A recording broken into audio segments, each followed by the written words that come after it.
Leukemia. Leukemia is the clonal proliferation of abnormal hematopoietic cell which causes disruption in the bone marrow function, leading to the bone marrow failure. It causes disruption and which results in failure of the bone marrow. Usually it is classified into two types, acute form and chronic form. Acute, as we know that the under bone marrow there is two proliferation going on, means one is the myeloid proliferation and another is the lymphoid series. Myeloid series and lymphoid series.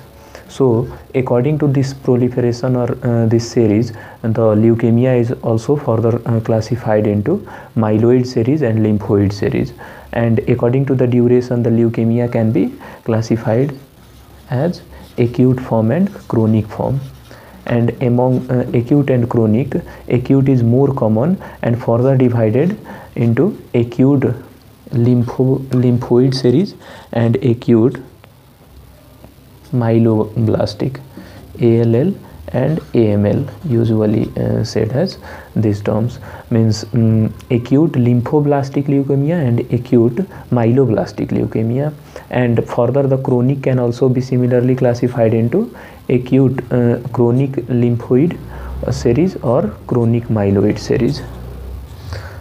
So this is one type of classification for the leukemia, but it is usually abnormal hematopoietic cell proliferation within the bone marrow, which causes disruption of the bone marrow function and results into the failure of the bone marrow. Now we will study about the acute forms of leukemia. As we saw that the acute forms of leukemia is divided into either lymphoblastic or myeloblastic, so we will relatively correlate both the topic in this lecture. Now we will start from the acute ALL. This is the most common malignancy in the childhood. Most common malignancy. This is the first term in childhood. Almost 1/4 of all the malignancy seen in the childhood is ALL. 1/4 of all the tumor is the ALL form. Now the second thing we need to know about ALL is the risk. Who are at risk? Usually this risk factor is applicable for both ALL and AML. So the risk can be either genetic in form or it can be environmental. Under genetic there can be Down syndrome, Fanconi syndrome, any ataxia telangiectasis, Diamond-Blackfan anemia, and some of the environmental factor can be ionizing radiation, ankylosing agent, or some of the drugs like nitrosourea or etoposide. So these are the environmental risk factors. So we saw that the risks are usually into grouped into two categories, which are applicable for AML also. Now the most confusing portion about the AML and ALL is the classification, or FAB classification is the most frequently asked classification and the most confusing portion. So as ALL has L, we will classify it into L1, L2 and L3 type.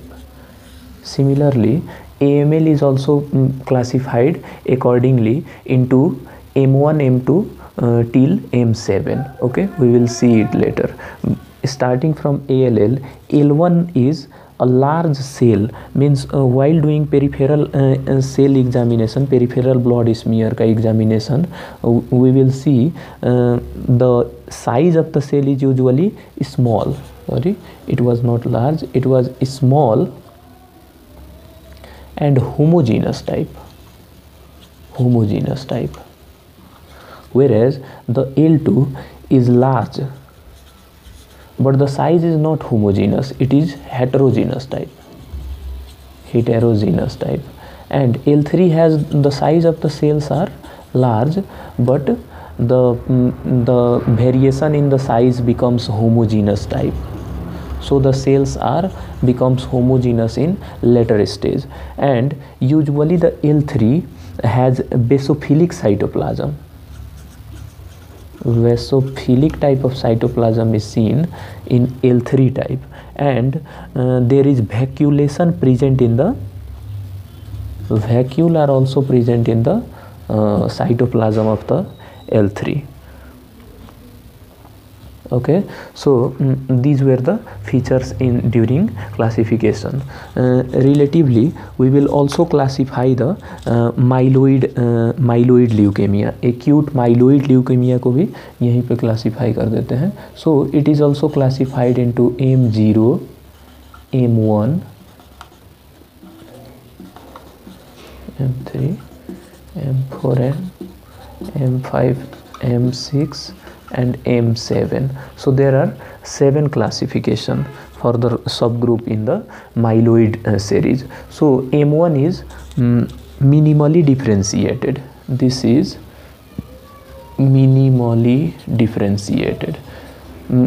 We will try to remember all these myeloid series in sequence. So the M1, after M0 we will proceed to the M1. It is myeloblastic leukemia. Myeloblastic, but there is no maturation. Okay, without maturation. Myeloblastic without mature cells. Maturation is not present, and M2 is just different from M1 by the presence of the maturation. Myeloblastic with maturation is M2. It is till now it is very simple to correlate. Now the M3, the variant of the cell changes from myeloblastic to the promyelocytic. Promyelocytic. Now coming to the M4, the cell changes again from promyelocytic to the myelomonocytic, and myelo but monocyte. Now the myelo component is replaced only by the monocyte. So this is a monocytic leukemia. Now the 6th type is the RBC. I is for RBC, so it will be erythroleukemia. And the 7th is for the platelet, so it is megakaryocytic leukemia.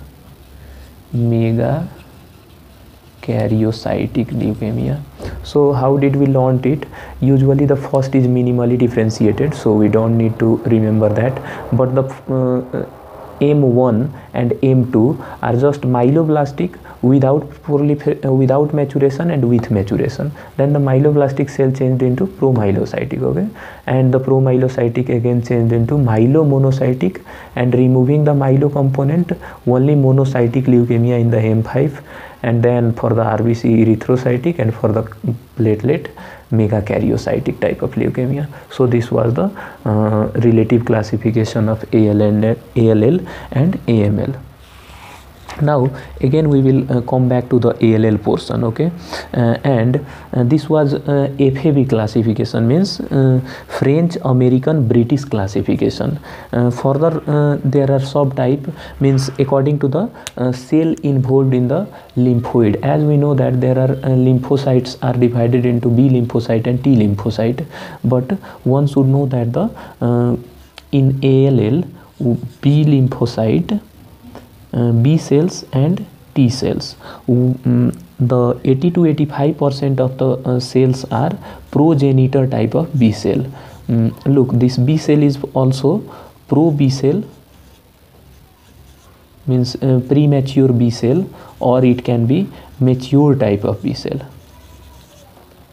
Then what do you think is present in ALL? Usually 80 to 85% cases में progenitor type of B cells are present in ALL, whereas only 1% of them are mature type of B cell, whereas the remaining portion is for the T lymphocytes, mean T cells are involved in almost 15% cases. Okay, this was the immunophenotypic classification, immunophenotypic classification for ALL. Now as we saw that we studied the general introduction about ALL and then classified it according to the FAB classification and immunophenotypic classification. Then the third component will be for the prognostic factor of the ALL. So we need to find out the high risk people who are at high risk ALL patient. So we will the high risk patient are less than 1 years patient. If the WBC count is more than 50,000, then they are at high risk WBC. The other will be male child are considered as high risk, whereas the female are of a standard risk. Okay, and if there is hepatomegaly or splenomegaly or lymph node enlargement, okay, these are enlarged, then it is usually considered as high risk prevalence. And if we will see for the ploidy level or chromosomal abnormality, then hypodiploidy is considered as high risk, whereas hyperdiploidy is considered as standard risk. So hypodiploid state is high risk, and the other is if there is very minimal response to the treatment, chemotherapy में response भी कम आ रहा है, तो that is also a high risk. And if as we saw that the mature type of B cell is present in only 1%, but they are a very high risk. So if mature B cell is present, mature B cell type is also considered as high risk, whereas progenitor B cell is of low risk. So this is the way to find the high risk patient of ALL. Now for the clinical presentation, the clinical picture is usually similar in both ALL and AML. So it can be classified into 3 subgroups. One is due to the, we can see that the clinical picture of the leukemia is due to bone marrow failure. We saw that the bone marrow failure was present in both.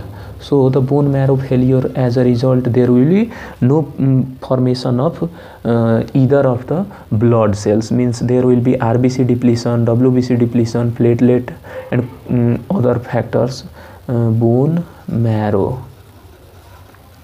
As a result, the person feels fatigue, tachypnea, respiratory distress, fever, bruising and bleeding. Okay, these were bone marrow failure feature. And the second will be due to leukostasis. As the leukostasis is called when the WBC leukostasis, and when the WBC count is greater than 1 lakh, greater than 1 lakh, then it is called as leukostasis. And usually this leukostasis condition is manifested as respiratory symptoms like dyspnea and chest pain, and CNS symptoms like confusion, cranial nerve palsy, dyspnea and chest pain in respi, whereas confusion and palsy is seen in as a CNS manifestation in leukostasis. And the next will be invasion, means invasion in the different organ by the leukemia, means the invasion is usually seen in the liver as hepatomegaly, spleen as splenomegaly or lymph node. These are the usual site for invasion, whereas the ALL component can also invade the bone and joint, bone.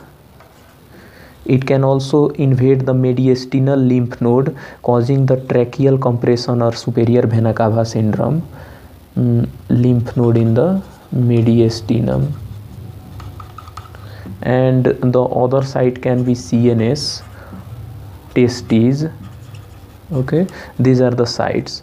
And at last there can also be tumor lysis syndrome, in which there will be tumor lysis syndrome, in which there is decreased urine output, azotemia, and uric acid nephropathy. Means there is all nephro symptoms: decreased urine output, azotemia, and uric acid nephropathy. So this is about the relative correlation between the myeloid and lymphoid series. So now we will proceed to the diagnosis of the leukemia. For the diagnosis, we need to take a proper history and examination for the lymph node enlargement, petechiae purpura, along with fatigability, anemic feature. And after history and examination, we will perform certain investigation like peripheral blood smear to see the morphology of the cell, and blood count to see the number of the blast cell, and the classical number for the to be called as acute leukemia is the more than 20% of the cells should be blast cell. So peripheral, we saw under blood examination,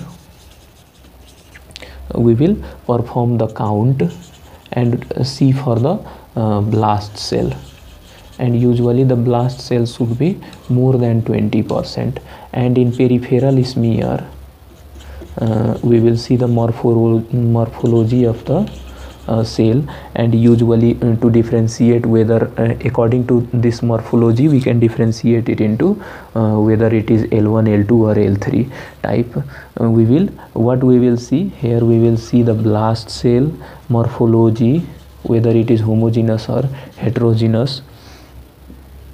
And we will also send chest X-ray to find mediastinal lymph node enlargement or any mediastinal shift is present or not. We will also see the electrolyte imbalance, urea, creatinine, and other renal and liver function test, renal as well as liver function test. And bone marrow biopsy can also should be performed, bone marrow biopsy, and CSF cytology should be done to rule out other causes. And fluorescence in situ hybridization is also considered now. And in blood count, usually one third of the patient is leukocytosis. Means leukocytosis is seen in one third में leukopenia is seen, and the remaining one third of the patient have normal leukocyte count. So we should not be confused that the leukemia should always come with either leukocytosis or leukopenia. It can also come with the normal count. And usually the other manifestation is anemia, thrombocytopenia, or blast cell. So these are the key words. Okay. And for the AML investigation, WBC count is exactly similar. This one third of the rule is also applicable for the AML. And then there is the blast cell has Auer rods. This is very specific and very important for the MCQ portion. This Auer rod is present only in Auer rods are the present in the blast cell of AML type. So Auer rod in the cytoplasm of the blast cell indicates myeloblastic type of leukemia. And and the blast cell is also positive for myeloperoxidase staining. Myeloperoxidase staining.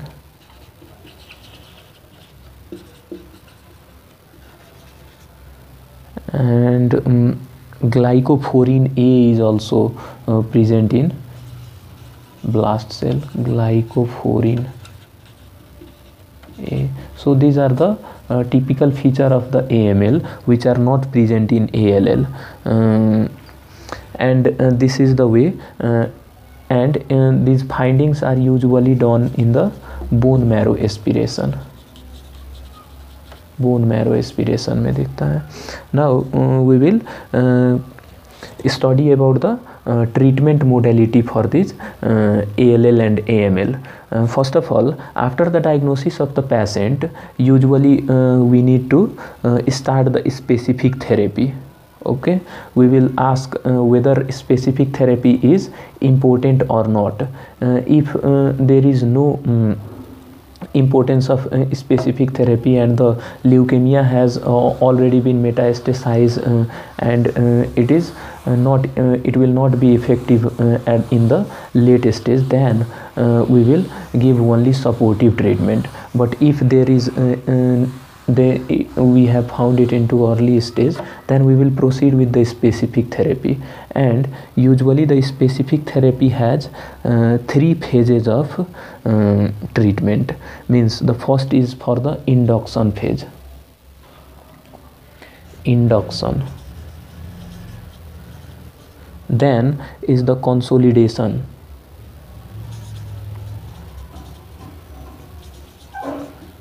And at last, the maintenance or continuous dose is given to this patient. Maintenance dose. So there is a way to remember the drugs in the ALL and AML. In AML we have only induction phase and consolidation phase. Maintenance phase is not present. So to remember ALL induction phase, we will remember a mnemonics, that is MAD VIP. MAD VIP says what did he said, that I am DAC, and in maintenance phase he said that I am PM. MAD VIP said that I am DEC, DEC, and in maintenance phase he said that I am PM. So what is this? This is methotrexate. A is for asparaginase. Asparaginase. This is daunorubicin. Daunorubicin. Okay, V is for vincristine, and I is for imatinib, and P is the prednisolone.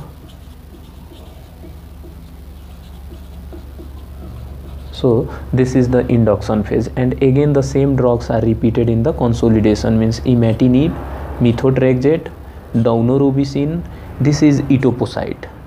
E is for etoposide, and C is the cytarabine.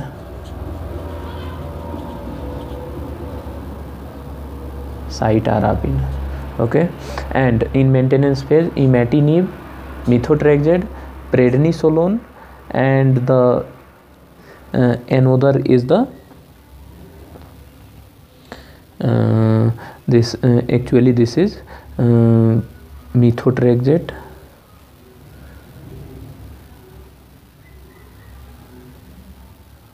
I am PM. This is vincristine for the another M. Actually the V is remembered as M by making M from V. So this is vincristine.